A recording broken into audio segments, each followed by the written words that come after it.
Hi friends, greatest of all time ఇద్దరి మధ్యన, మహాత్మా గాంధీ గారి మధ్యన, అంబేద్కర్ గారి మధ్యన వాళ్ళిద్దరు ఐడియాలజీ డిఫరెన్స్ ఎట్లుండే, వాళ్ళిద్దరు దేన్ని వ్యతిరేకించారు, వాళ్ళిద్దరి మధ్యలో ఐడియాలజీ డిఫరెన్స్ ఎక్కడ వచ్చిందనేది మీరు తెలుసుకోవాలా. మీకు కొంతమంది చెప్తారు మహాత్మా గాంధీ గారు అంబేద్కర్ గారు కొట్టుకున్నారు. వాళ్ళు కొట్టుకోలేదు. ఇద్దరు కూడా దేశ ప్రజల కోసం, ఇద్దరు ఐడియాలజీ డిఫరెంట్ ఉండి ఇద్దరు కూడా దేశ ప్రజల కోసమే పోరాడిర్రు.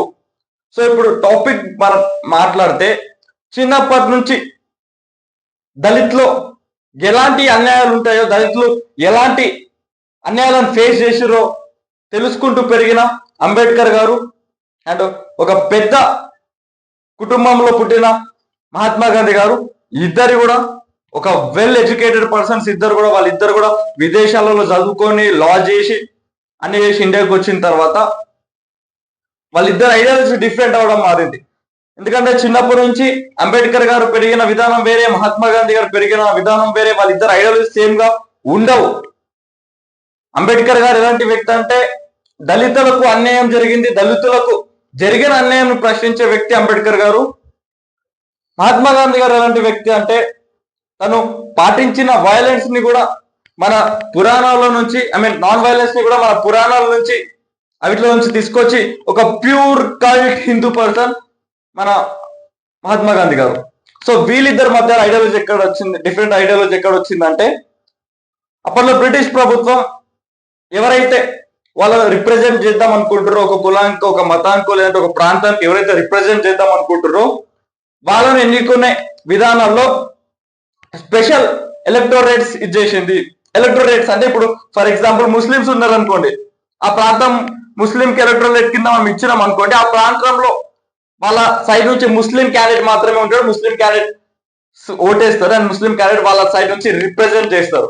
సో అట్లా ఆ టైంలో క్రిస్టియన్ కి ఎలక్టరేట్స్ ఇచ్చింది, ముస్లిమ్స్ కి ఎలక్టరేట్స్ ఇచ్చింది. అండ్ మన అంబేద్కర్ గారు దళిత్స్ కి కూడా ఎలక్టరేట్స్ ఇవ్వాలి, ఎలక్టరేట్స్ ఇస్తే దళిత్స్ కూడా ప్రశ్నిస్తారని మన అంబేద్కర్ గారు ఇచ్చేసారు. అక్కడే రౌండ్ టేబుల్ సమావేశంలో అక్కడే మహాత్మా గాంధీ గారు, no, Dalits are not different from Hindus, దళితులు కూడా హిందూసే, ఎలక్టరేట్ వాళ్ళకి డిఫరెంట్ గా ఇస్తే వేరే రకంగా పోర్ట్రేట్ అయితే దళిత్స్ మేము హిందువులం కాదు అనే దాంట్లో భ్రమలో పడిపోతారు. అప్పుడు దీన్ని క్యాచ్ చేసుకొని బ్రిటిషర్స్ అయినా ఇంకెవరైనా హిందువులని విడగొట్టి పరిపాలించే విధంగా ఉంటది. అండ్ వాట్ వి కాల్, అప్పుడు ఏమంటే ఇండిపెండెన్స్ ఉద్యమం కూడా హిందువులు విడిపోతారు కాబట్టి ఒక స్ట్రాంగ్ యూనిట్ గా ఉండదు, అది కూడా వీక్ అయిపోతుంది అనే ఆలోచనతో మహాత్మా గాంధీ గారు, no, Dalits are also Hindus, Hindus కున్న ఎలక్టరేట్సే దళిత్స్ కి కూడా ఉండాలా, స్పెషల్ ఎలక్టరేట్స్ ఏమి ఉండొద్దు అని మహాత్మా గాంధీ గారు చేశారు. కానీ అంబేద్కర్ గారు, దళిత్స్ హిందూస్ ఎట్లా అవుతారు, చాలా సంవత్సరాలుగా దళితులను అవమానించారు, అది చేసారు, దళిత్స్ ఆర్ నాట్ హిందూస్, దళిత్ ఒక సపరేట్ రిలీజియన్ అన్నట్టు అంబేద్కర్ గారు ఇచ్చేసారు. అంబేద్కర్ గారి ఆలోచన ఏంటంటే, ఎన్నో సంవత్సరాలుగా దళితులు తొక్కేసబడ్డారు, వాళ్ళని గుడిలోకి రానిళ్ళు, ఎటు రానిళ్ళు, అలాంటి దళితులు హిందువులు ఎట్లయితే దళితులు హిందూ కాదు అని అంబేద్కర్ గారు అంటే, ఖచ్చితంగా దళితులు కూడా హిందూసే అవుతారు, దళితులు కూడా హిందువులే, వాళ్ళు మొక్కేది కూడా శివుణ్ణి అని అంబేద్కర్ గారు చెప్పిన మాటలకు వ్యతిరేకంగా మన greatest of all time Mahatma Gandhi గారు చెప్పారు. సో వీళ్ళిద్దరి మధ్య వివాదం వచ్చింది ఈ మ్యాటర్ లో మాత్రమే. వాళ్ళు ఒకళ్ళు ఇంకొక ఇట్లా కుస్తీ పట్టు కొట్టుకోలేరు. ఇప్పుడు సన్నాసులు చెప్తుండైతే అసలుకి కాదు. సో ఇట్లా తర్వాత బ్రిటిష్ గవర్నమెంట్ ఏం చేసిందంటే, వాళ్ళకి కావాల్సింది కూడా అదే, ఇండిపెండెన్స్ మూవ్మెంట్ అంటే వీక్ అయిపోవాలి, ఇండిపెండెన్స్ మూవ్మెంట్ వీక్ కావాలి కాబట్టి they gave special electorates for Dalits. So ఇక్కడ మహాత్మా గాంధీ గారు, లేదు, ఒకవేళ దళిత్స్ కనుక వాళ్ళకి స్పెషల్ ఎలక్టరేట్స్ ఇస్తే హిందూస్ సగం పాపులేషన్ డివైడ్ అయిపోతుంది, హిందూస్ ఏకంగా ఉండలేరు అనే ఆలోచనతో మహాత్మా గాంధీ గారు ఆమరణ నిరాహార దీక్ష కూసురు. వాళ్ళకి ఇచ్చిన ఎలక్టరేట్స్ క్యాన్సిల్ చేయాలా, దళితులు కూడా హిందువులే, వాళ్ళని కూడా హిందువులు లెక్కనే కన్సిడర్ చేయాలా అని మహాత్మా గాంధీ గారు చెప్పారు.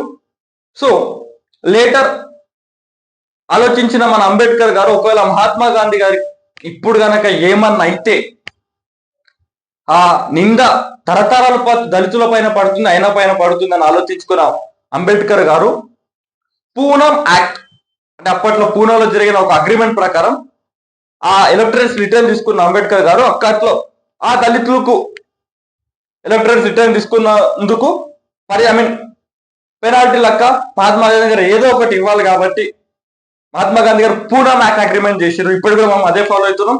పూనం యాక్ట్ ఏంటంటే స్పెషల్ గా కాకుండా కొన్ని దగ్గర రిజర్వేషన్స్ ఉంటాయి, దళితులకు ముస్లింలకైనా ఎవరికైనా సరే ఎలక్టోరల్స్ కాకుండా కొన్ని దగ్గర రిజర్వేషన్స్ ఉంటాయి. ఆ రిజర్వేషన్ ఉన్న క్యాండిడేట్ లో దళితులు మాత్రమే నిలబడతారు, కానీ ఓటు మాత్రం అందరూ వేయొచ్చు అని మహాత్మా గాంధీ గారు ఒప్పుకొని అగ్రిమెంట్ చేసిన తర్వాత పూనం యాక్ట్ వచ్చింది. అంటే పూణేలో జరిగిన అగ్రిమెంట్ కాబట్టి దాన్ని పూనం యాక్ట్ అంటాం మనం.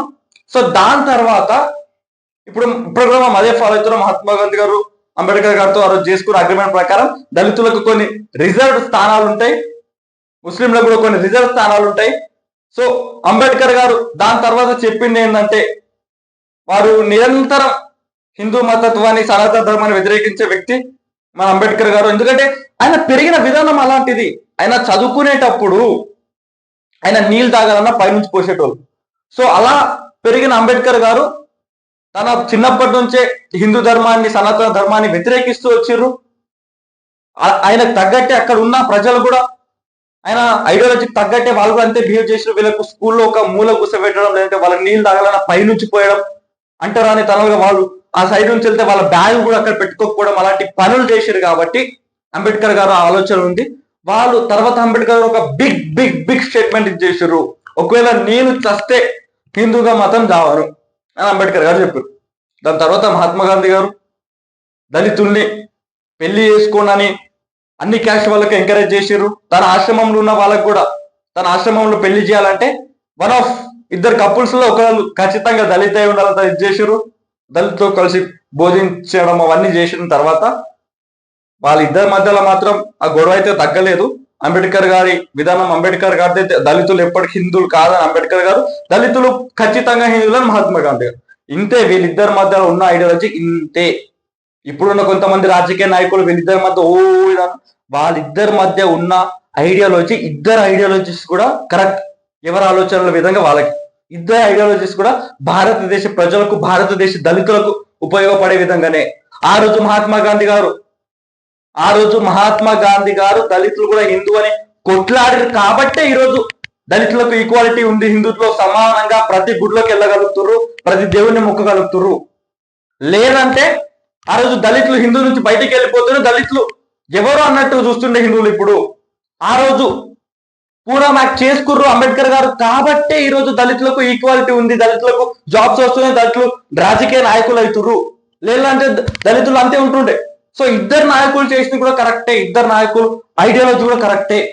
అది ప్రజలకు తెలియజేయాల్సిన అవసరం నాయకుల పైన ఉంది. కానీ నాయకులు అది తెలియజేయకుండా వాళ్ళ ప్రజల కోసం వీళ్ళిద్దరి మధ్యలో ఏదో పెద్ద గొడవ ఉంది, హిట్లర్ ఇంకా బ్రిటిషర్స్ కున్న గొడవ ఉంది అన్నట్టు పోర్ట్రేట్ చేసి ఇద్దరు మహానుభావులను ఒక తప్పుడుగా పోర్ట్రేట్ చేస్తున్న కొంతమంది నాయకులు ఉన్నారు. ఇప్పుడు పార్టీ విషయం కాదు కాబట్టి నేను చెప్తలేదు. సో అట్లా కాకుండా మీరు ప్రతి ఒక్క పిల్లలకి, ఎదుగుతున్న పిల్లలకి ఇద్దరు మహానుభావుల గురించి చెప్పి, వాళ్ళ చరిత్ర చెప్పి, వాళ్ళ మంచితనం చెప్పి, వాళ్ళ ప్రజల గురించి ఆలోచించిన విధానం చెప్పి వాళ్ళకి ఎడ్యుకేట్ చెయ్యండి. ఈ రాజకీయ సదస్సులు చెప్పింది విని మోసపోకండి.